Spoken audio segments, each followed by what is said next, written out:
Hello everybody and welcome to another one of those videos where I talk about updates on Dwarf Fortress coming from Toady1 and KitFox. In this video, I've got an announcement, sort of, or just a heads up. There is a patch out right now that you can go try if you are brave. It is in the experimental branch, and we haven't had one of these since the last experimental patch, which happened to be SDL2, which increased my frame rate by a hysterical number. Now, this update is a little bit different, but is still equally as interesting.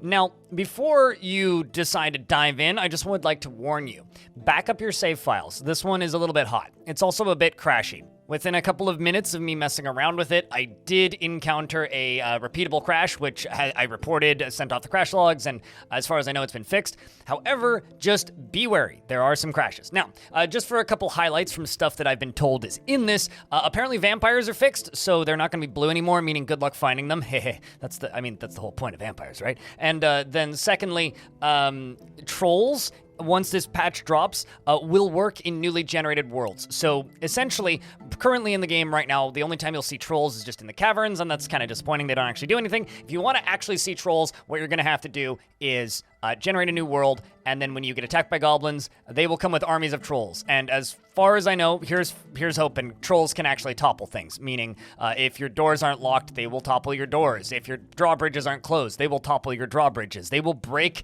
everything, and trolls are fantastic. So I'm very happy to see trolls returning and no longer starving to death. Thank you, Tarn, for feeding the trolls. Now that I've rambled about two things that you will not be able to see in this video in the slightest, the thing that I would like to talk about is new stuff. So we now have the ability to sort lists and filter all of the creature and dwarf menus. This includes a variety of different menus in the game. Some screens have more working keyboard support. A lot of keyboard support has returned. However, there is no hotkey indicators for these right now. It's just the functionality returning. So start mashing on your keyboard and see what happens. But first things first that we're showing here on screen is the workers screen. Now you might notice that I'm fiddling around in it. This means that you can, as the player in Dwarf Fortress, now edit the default job work profiles. This is also how I found that repeatable crash, by the way, so here's hoping that's sorted out quickly. If you screw them up, you can hit the defaults button and reset them back to what they are, and you can actually see exactly what they all do. This is such a huge change. You can also see the basic filters that will appear on every other menu. It shows the dwarves' main skill, filter by main skill, then filter by secondary skill, and then filter by third skill. And what you can also do is sort by ranking in said skills. So it's pretty quick to figure out who's doing what. You just gotta filter around a little bit, and you can quite quickly sort dwarves. It's no longer just a big endless list that makes no logical sense, which is fantastic. This screen also now allows us to, like I said, customize those jobs and have more personalized jobs, but it still, of course, works for the 2 dozen different custom ones that you already have set up. So of course you can continue using your jobs as you prefer and see fit, but now you can just go in and customize the default ones as well, which I think is a massive benefit to everybody playing this game.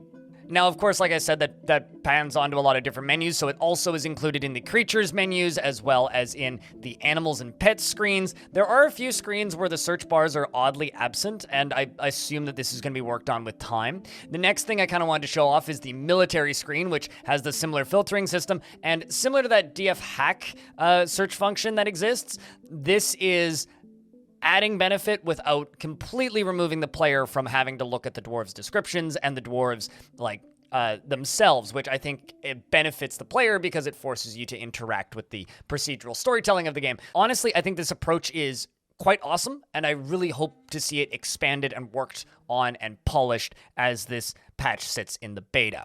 Of course, you can also use this when searching through convicts or for people to interrogate in the justice screen, so also very useful there. Now, the last screen that I really want to show off here is the kitchens screen. Now, the reason I want to talk about the kitchens screen is there's a whole bunch of added filters here. And I think you'll also notice changes like that I haven't even mentioned yet. Like when you click on something, it actually highlights it.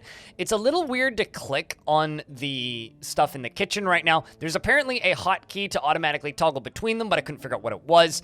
And I think that this is a lovely little quality of life improvement, just being able to filter through the kitchen faster. However, like I said, when things are highlighted, the clicking hitbox gets a little weird, but that seems like just a beta quirk more than anything. If you do try out this patch, make sure you back up your saves. It is in the experimental branch on Dwarf Fortress on Steam, so if you have Steam and you back up your saves, give this a shot. Mess around with it a little bit, and if you find bugs, report them. They'll show, if you find crashes, report those as well. They'll show up in your crash logs folder. And of course, one tiny little thing that I have to mention is you can now sort your save games, which is fantastic. And aside from that, I'm just told that there's a lot of other little quirks and things that have been fixed as time goes on. And apparently they added additional statue graphics as well. So stare at your statues and see what kind of things pop up. Thank you very much for watching this video. If you'd like to see more videos like this, check out this YouTube channel. If you want to see me messing around with this patch, well, I will be messing around with it until it gets crashy, and then uninstalling it likely. And if you would like to try it out yourself, once again, it's in the beta branch. Go check it out. Thank you very much for watching this video, and I hope to see you in the next one.